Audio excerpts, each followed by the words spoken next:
Assalamualaikum warahmatullahi wabarakatuh. Selamat malam, salam sejahtera bagi kita semua. Dimanapun sahabat SPM berada, kembali lagi bersama gua, Fajar Sidik, di acara yang paling kece tentunya di Seni Pasar Modal Channel, edisi 6 September 2021.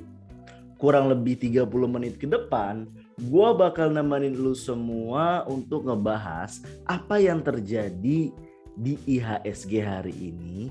Terus kira-kira untuk besok apa ya yang bisa dicopet? Tanpa berlama-lama lagi, yuk check it out. Review saham IHSG dan analisis teknikal harian 7 September 2021. Seperti biasa, inilah pergerakan indeks harian dari bursa di Indonesia, indeks-indeks yang ada di bursa, Composite atau IHSG atau indeks harga saham gabungan. Bagi yang belum tahu apa itu IHSG, IHSG adalah rata-rata pergerakan harian seluruh emiten yang listing, yang terdaftar di Bursa Efek Indonesia, itu disebut dengan yang namanya IHSG rata-ratanya. Dalam hal ini IHSG masih tidak bergerak stagnan stabil di 0,017%, mengalami kenaikannya. Lalu LQ45 hanya 0,07%, lalu Kompas 100 0,18%, tertinggi adalah di IEDX SMC Liquids itu sebesar 1,45%. Dari indeks-indeks tersebut di mana mayoritasnya hijau, ada yang namanya top gainers. Top gainers adalah emiten-emiten atau perusahaan-perusahaan yang terdaftar di Bursa Efek yang mengalami kenaikan yang signifikan. Dalam hal ini ada 7 emiten diantaranya ada GPSO, Vico, AYLS, Poli, Tiva, Oils, dan MPRO. Setiap top gainer selalu ada yang namanya top losers. Top losers itu terjadi karena mengalami penurunan yang signifikan, yaitu biasanya mendekati titik toleransi paling bawah, yaitu 7%. Dalam ini emitennya ada TNCA, True, Laba, PTSP, Bika, Slis, dan Kios. Dan ini adalah pergerakan IHSG dalam hari ini tanggal 6 September 2021, bisa dilihat pada awal sesi buka nih, sesi bursa buka itu mengalami penurunan. Seperti yang udah gue bilang di video sebelumnya, yang di review recap sebelumnya, itu bahwa tekanan turun pada awal sesi itu diakibatkan dampak dari sentimen negatif dari global, dalam hal ini di Amerika itu sendiri. Jadi tekanan hingga akhirnya di jam 10.15 mulai melakukan rebound. Melakukan rebound hingga menuju ke penutupan. Jadi udah mulai dari jam 2 siang itu sebenarnya udah stabil gitu. Pergerakan dari jam 10.15 hingga jam 2 siang itu menjadi kunci untuk emiten-emiten yang udah kita scalping tentunya. Jadi ini kesempatan momen yang baik untuk yang namanya take profit sebanyak-banyaknya. Dan ini adalah pergerakan asing, baik yang melakukan aksi beli dan melakukan aksi jual. Kenapa kita penting harus mengetahui asing beli di emiten apa dan berapa banyak, atau jual berapa banyak, itu untuk mengidentifikasi arah tren dari suatu emiten. Secara overall, market terbagi dalam 4 fase: akumulasi, partisipasi, distribusi, dan decline. Harapannya kita masuk di fase akumulasi dan keluar di fase distribusi. Itu harapannya. Bagaimana bisa biar kita masuk di fase akumulasi dan jual di distribusi? Dengan mengetahui tren. Umumnya sebagai indikator awal suatu tren itu biasanya ditandai dengan yang namanya pergerakan dari asing. Apakah asing itu masuk ataupun asing itu keluar gitu. Lalu selanjutnya adalah Pom-Pom News. Apa itu Pom-Pom News? Jadi Pom-Pom News adalah berita-berita yang dikeluarkan setelah bursa mengalami penutupan. Tujuannya tidak lain dan tidak bukan adalah untuk mempompom, mempengaruhi sentimen pasar agar sesuai dengan pesanan dari si gajah atau dari si bandar itu sendiri. Ada banyak hari ini yang keluar beritanya, tapi di sini gue ambil yang penting-penting aja. Yang pertama adalah Bank Neo Commerce mau right issue 2,5 triliun. Yang berita kedua juga sama mengenai right issue. Apa itu right issue? Right issue artinya secara ininya ya, secara bahasa kerennya, gue nggak punya uang, nih gue lempar ke publik, minta toko dana dong lagi gitu. Itu bahasa sederhananya. Bank BBYB. Itu bisa dinilai negatif, bisa dinilai positif gitu. Lalu yang menarik adalah ini di berita keduanya. Aku laku Jack Ma masuk suntik modal ke Bank Neo 2,5 triliun rupiah. PT Bank Neo Commerce BBYB berencana menambah modal melalui skema hak memesan efek terlebih dahulu atau right issue dengan target dana yang dihimpun sebesar 2,5 triliun. Ini menandakan siapa sih yang nggak tahu Jack Ma? Ini kayak apa ya? Semacam sentimen. Oh Jack Ma kayak sama kayak kemarin dulu lah di awal tahun Antam itu sentimen positifnya itu adalah Elon Musk yang pengen mendirikan shelter dan sebagainya macamnya gitu. Nah ini juga Jack Ma yang udah kita kenal mau masuk suntik modal. Wah, pemikiran orang-orang yang tidak bisa membaca ataupun malas membaca laporan keuangan, wah sekelas Jack Ma aja masuk, kok gue nggak masuk sih kayak gitu. Dan akhirnya inilah yang menjadi jebakan Batman gitu. Apakah ini akan mengalami kenaikan? Jawabannya iya. BBYB besok akan mengalami kenaikan. Jadi bisa menjadi salah satu watchlist untuk scalper. Selanjutnya, Adaro siapkan investasi besar di bidang ABT.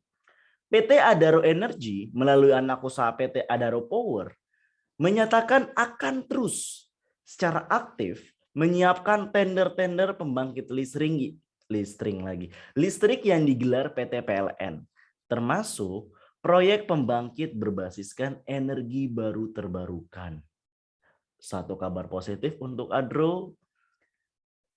Kenapa kabar positif? Ini adalah sentimen. Sentimen ini akan menyatakan akan. Akan itu dalam bahasa Indonesia adalah perspektif, bukan reality. Perspektif. Oke? Karena ini perspektif artinya sudut pandang. Karena ini sudut pandang, itu kalimat pesanannya untuk memberikan hoping, buying. Selanjutnya berita. Bisnis IndiHome, Icon dan kawan-kawan bakal dibabung monopoli enggak nih? Manajemen Telkom menyebutkan tidak terdapat potensi monopoli dalam penggabungan bisnis jasa penyedia internet buat BUMN. Pasalnya, saat ini pasar untuk layanan internet fixed broadband di Indonesia masih terbuka lebar dan belum tergarap seluruhnya. Salah satu kabar positif lagi untuk Telkom, di mana kalimat kalimat penggiringannya kita baca yaitu adalah pasalnya saat ini pasar masih terbuka lebar. Tahu dari mana? Saat ini belum digarap dan sebagainya. Itu kalimat positif. Artinya dengan penggabungan itu akan memberikan ekspansi yang luar biasa dan meningkatkan penjualan atau pemasukan. Inilah yang menjadi kuncinya ya untuk Telkom untuk naik. Itu berita pesanannya. Selanjutnya adalah PTBA. PTBA buka-bukaan prospek akhir tahun 2021. memperkirakan harga batu bara akan terus melonjak tinggi, bahkan berlanjut hingga semester kedua 2021. Kita lihat pada akhir 2020, harga batu bara ini masih ada di level 100 US dollar. Tapi melihat di Juni 2021, pergerakan signifikan mencapai 134,7 US dollar. Nggak usah dikasih tahu, udah tahu pastinya kalimat penggiringan optimisme atau sentimennya di mana ya. Oke. Lanjut. Ini adalah review rekomen emiten gua yang kemarin 6 September ya 2021.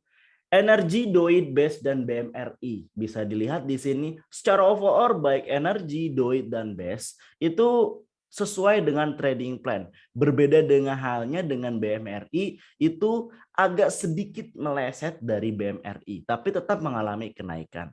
Kenapa BMRI bisa meleset dari trading plan?